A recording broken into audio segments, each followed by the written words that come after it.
Start. परिच्छेद. आज metro railway मार्गाच्या भूमिपूजन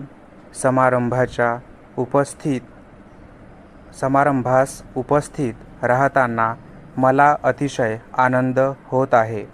देशाची आर्थिक राजधानी असलेली मुंबई ओळखली जाते ती तिच्या कधीही हार न मानणाऱ्या वृत्तीमुळे. कष्टकऱ्यांची कर्मभूमी असणाऱ्या या नगरीने येथे रोजीरोटीसाठी येणाऱ्या प्रत्येकाला व्यावसायिक संस्कृतीचे बाळकडू पाजले आहे. माथाडी कामगार, गिरणी कामगार, जेवणाचे डबे पोहोचविण्याचे उत्कृष्ट तंत्र निर्माण करणारे श्रमिक, वेगवेगळ्या क्षेत्रात उद्योगाचे जाळे विणणारे कामगार आणि उद्योजक, व्यापार उद्यम क्षेत्र, तंत्रज्ञान, विज्ञान, संशोधन, भाभा अणुशक्ती केंद्रासारख्या महत्त्वाच्या संस्था, विविध उद्योग तसेच कला आणि संस्कृतीने नटलेली ही मुंबानगरी या शहराने प्रगतीचे अनेक मापदंड ओलांडून आंतरराष्ट्रीय स्तरावर भारताची प्रतिष्ठा वाढवली आहे. नव्या मेट्रो रेल्वेमुळे मुंबईच्या प्रगतीमध्ये आणखी एक मानाचा तुरा रोवला जाणार आहे. परिच्छेद. वर्सोवा अंधेरी घाटकोपर या पहिल्या मेट्रो काळानंतर केवळ 3 वर्षात चारकोप वांद्रे मार्गाचा शुभारंभ होत आहे. ही प्रशंसनीय बाब आहे. महानगरांची प्रचंड लोकसंख्या विचारात घेता महत्त्वाची गरज असते ती दळणवळणाच्या साधनांची. मुंबईसारख्या दाट लोकवस्ती असणाऱ्या शहरांमध्ये जर प्रत्येकजण खाजगी वाहने वापरू लागला तर रस्त्यावरील वाहतुकीची कोंडी, प्रदूषण, इंधनाची उधळपट्टी इत्यादी अनेक समस्यांमध्ये भर पडेल. तसेच प्रत्येकाला स्वतःचे वाहन वापरणे शक्यही नसते. अशा परिस्थितीत सार्वजनिक वाहतूक व्यवस्था बळकट करणे हा या सर्व समस्यांवरील तोडगा आहे. मेट्रो व मोनो रेल सारखे प्रकल्प वेगवान तसेच पर्यावरणाशी जवळीक राखणारे आहेत. मेट्रो रेल्वे वातानुकूलित राहणार आहे. शिवाय येथे प्रवाशांच्या सुरक्षिततेची काळजीही घेतली जाणार आहे. प्रवासी भाडे सुद्धा वाजवी राहणे अपेक्षित आहे. मेट्रोमुळे लोकांचा वेळ, पैसा व श्रम वाचतील व जीवन अधिक सुकर होईल. रस्त्यावर नेहमी अनुभवास येणारे ट्रॅफिक जाम कमी होतील आणि प्रदूषणातही घट होईल.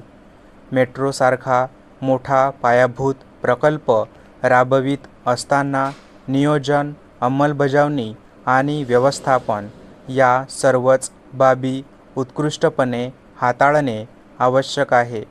Local railway, buses, metro, mono rail इत्यादी सार्वजनिक वाहतूक व्यवस्थेबाबत संशोधन आणि मार्गदर्शन करण्यासाठी राष्ट्रीय संशोधन आणि प्रशिक्षण संस्थेची स्थापनासुद्धा मुंबईमध्ये होणार आहे, असे मला सांगण्यात आले.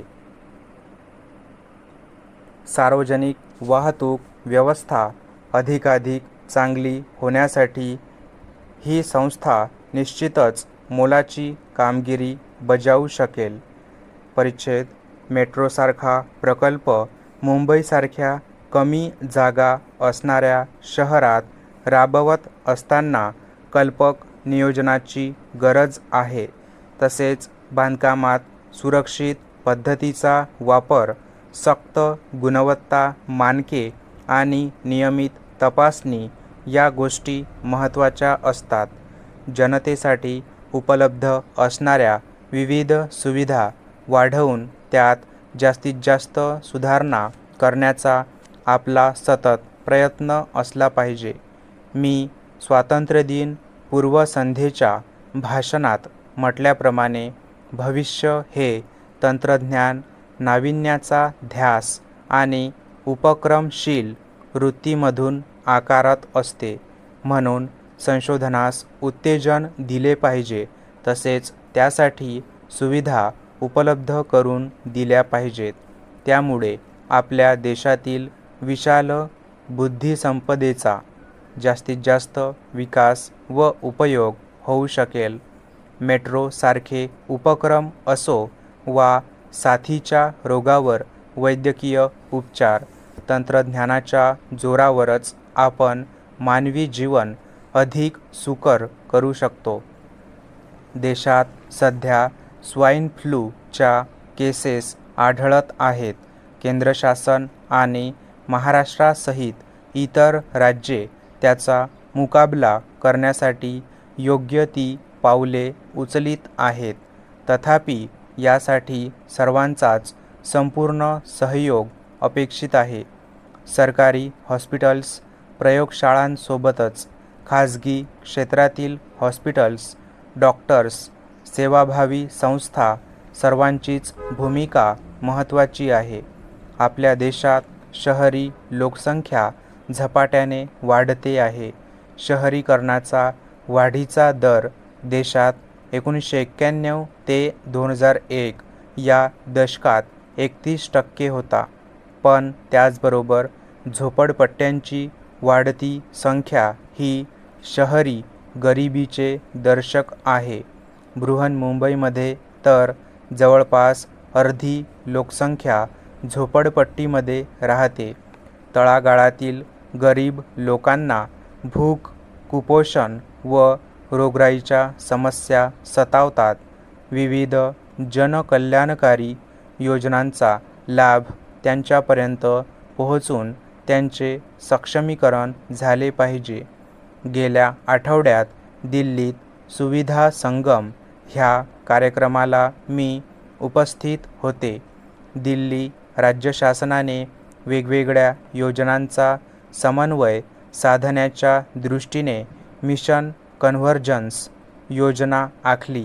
ह्या यशस्वी कार्यक्रमाला 1 वर्ष पूर्ण झाले व त्याचे चांगले परिणाम दिसून येत आहेत. गोरगरिबांना विविध योजनांचा लाभ मिळवून देणे त्यामुळे सुलभ झाले आहे व शासकीय योजनांना गती आली आहे. परिच्छेद एका बाजूला गगनचुंबी इमारती व दुसरीकडे पसरलेल्या झोपडपट्ट्या हे मुंबईचे दृश्य दयनीय तर आहेच, पण आपल्या कोणालाही शोभणारे नाही. ही परिस्थिती लवकर पालटली पाहिजे.